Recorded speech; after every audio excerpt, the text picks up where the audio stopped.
انسداد الأنف والشخير يعدان من المشاكل الصحية الشائعة التي يواجهها الكثيرون، وقد يكون لهما تأثيرات سلبية، فهي تسبب صعوبة في التنفس وتؤثر على النوم والأداء اليومي للمصاب.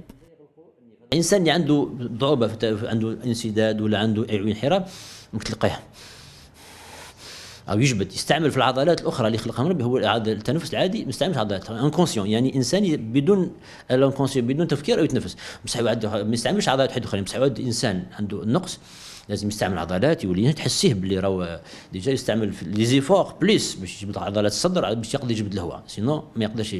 دونك هذه ديجا بارمي لي كوز اللي تحسوا باللي راهو الانسان يجبد بالضغط عالي الهواء. اش خير سي كوا اش خير كاين الهواء يدخل الانسان باش يتنفس، لازم كميه من الهواء معتبره حسب الوزن حسب الطول. دونك لازم الفيلياغ اللي يعني المجاري الهوائيه تكون الكافيه باش يقدر يدخل الهواء، يعني يولوا حاجه كي تكون امبرسيون يلصقوا بارفوا اهتزازات ومن بعد يلصقوا.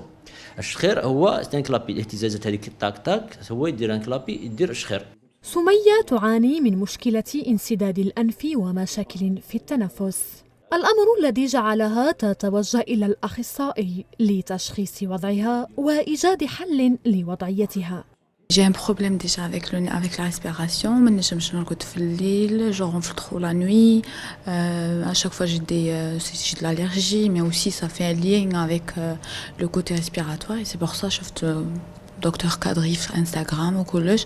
Après, je connais des gens qui sont déjà venus chez lui en France, donc c'est pour ça que je me suis permis. J'ai appelé plusieurs fois, je me suis renseignée.